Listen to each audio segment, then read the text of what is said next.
Good morning. It's Sunday morning, 9 o'clock, and I'm here with a Sunday thought. I'm sure you're all aware of how you do self talk. Self talk is when you talk to yourself. Now, sometimes we can be supportive, at least I am, sort of get behind myself and convince myself, yes, I'm fine, or I can do it, or whatever is going on there. Or the opposite. How could you do this? Why did you do it this way? The critical voice. So we've got two voices, one that supports and one that's critical. The key is to be aware of the critical one, of course, because it's the one that has you not feeling good about who you are or what you're doing or where you're going. And so you become, critical of you. Over the years, I have used my self voice a lot. And just the other day, actually, I found myself giving myself a bad time.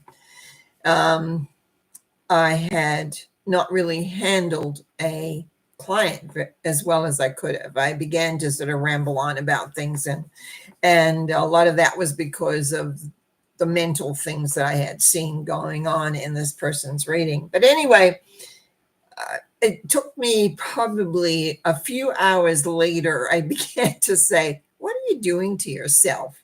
You're not perfect. There are times when you tend to get overcompensate. Just know those things and let it go.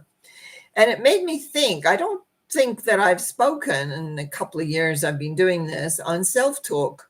And it's so, so important. In other words, if you're not your best support person, why would you be the worst? Why would give yourself a lot of down talk? It's critical usually. You didn't do it right. You could have done it better, etc. And we all have our own particular, you might say, groupings of whatever we do. I often speak out without thinking.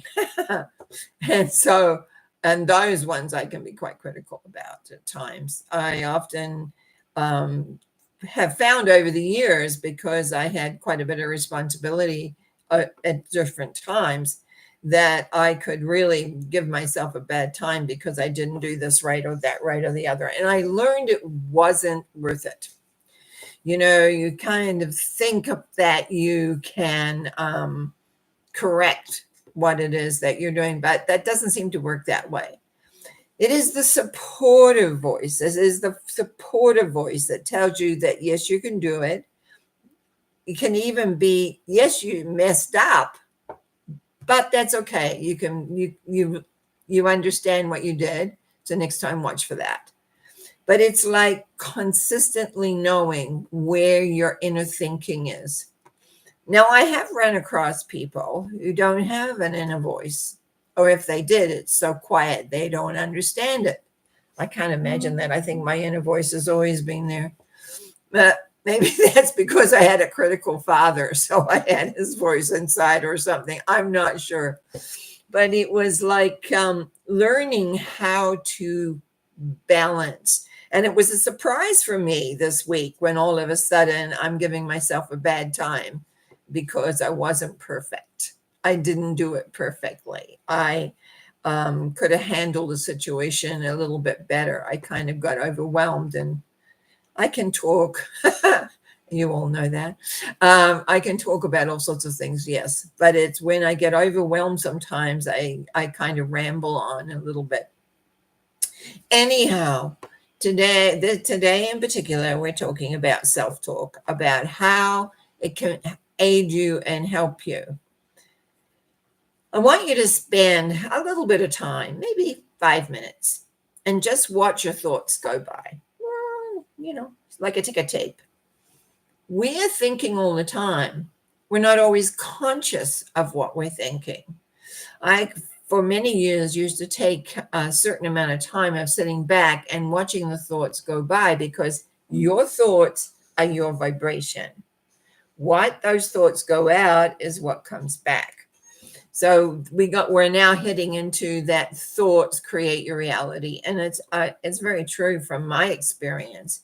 So it is about being able to sit back and watch them quietly, actually, just sort of just watching the thoughts like a ticker tape going through. And when you get to critical thoughts, you can actually change them. You can, it's my, freeze, evaporate, and replace technique, but it works.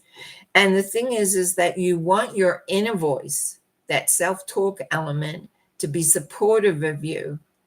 I know very often when I'm encountering something that is difficult, I basically tell myself it's okay, keep going, you'll get there, etc. It kicks in now because it's a habit.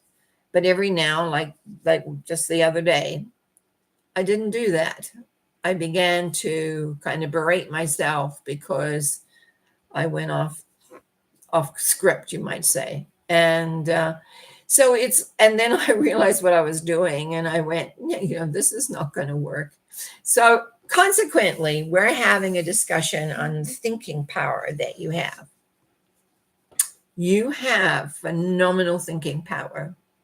If you're aware of them, if you're not, it's still there. Now, in the basic concept of thoughts create your reality, it's like you are setting out a thought pattern. And the thoughts make up. Now, I have to just clarify something. Yes, the spoken word is stronger than the thinking. When you speak it, you can't take that back.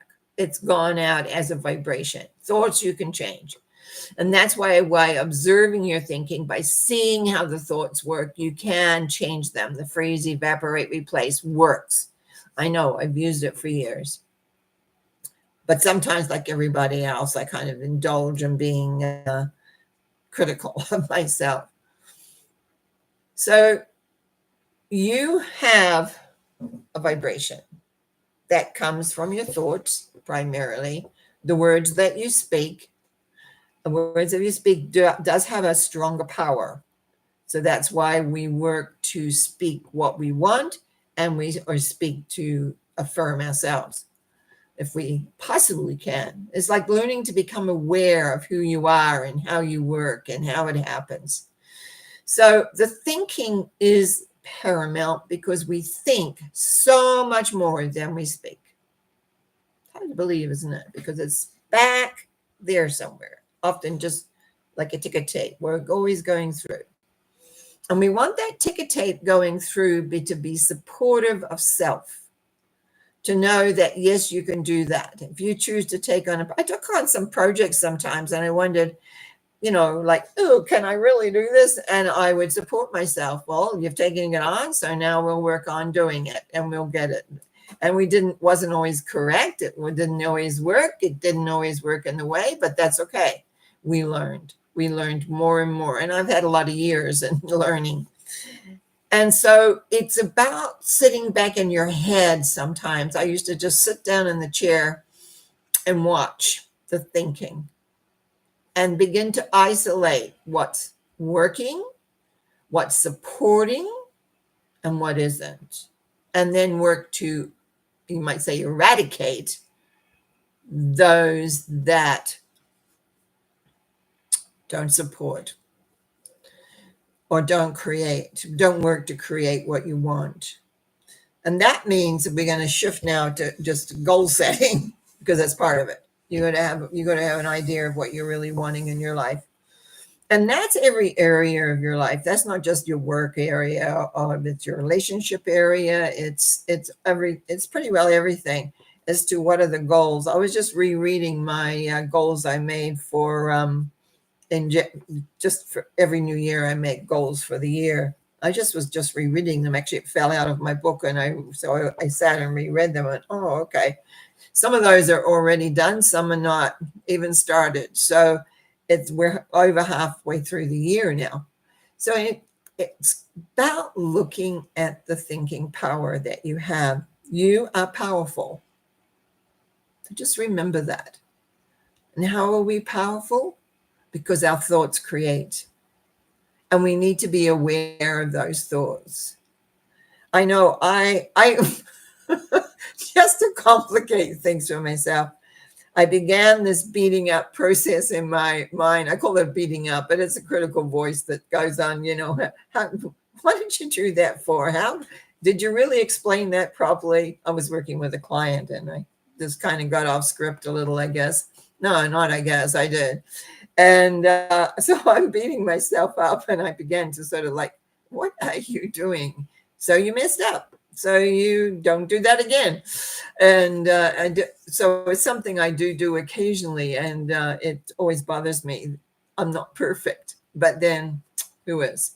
Because our thinking, we have so many different aspects, and sometimes when we jump up onto that one thought, that critical voice that's inside will begin to come in and begin to run. And it runs, like you could have done this, you could have done that, and what about this, and what about that? And so it's really to be aware of the thinking process, which I am the majority of the time. And also, it's about loving yourself. It's about knowing that you are important. It's about loving you and giving yourself, what would you call it, breaks? Like a break? Like critical voice, go sit in the corner. Be critical in the corner where where you're not affecting the vibration. Life is hard enough as it is without putting yourself down, making it harder, making it more and more complex. Support yourself. Tell yourself you're great. Tell yourself whatever you want to do around the direction of where you're wanting to go and how you want to go. Don't make it that you don't believe what you're saying to yourself. I usually just find I support myself a lot, because sometimes, I'm not feeling as great as I could or whatever. And I always say, come on, we can do this. And working with it by a supportive, loving, caring voice. So that's the challenge this week. That's the thought this week. Are you supporting yourself from the mental side?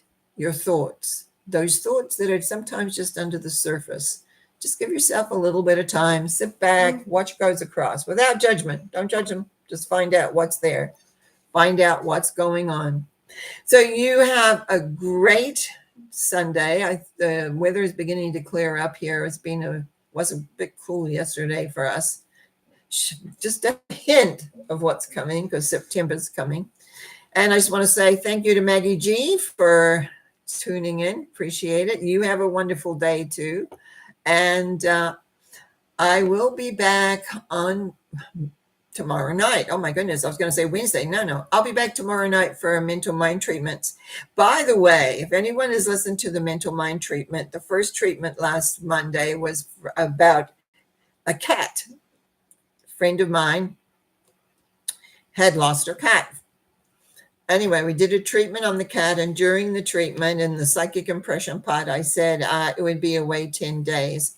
I heard the cat is back, and it was actually away 9 days. So that was a nice bonus. So you have a great day, and so trustingly see you tomorrow night at 7, and then again Wednesday morning at 9. Blessings. Thank you. Bye.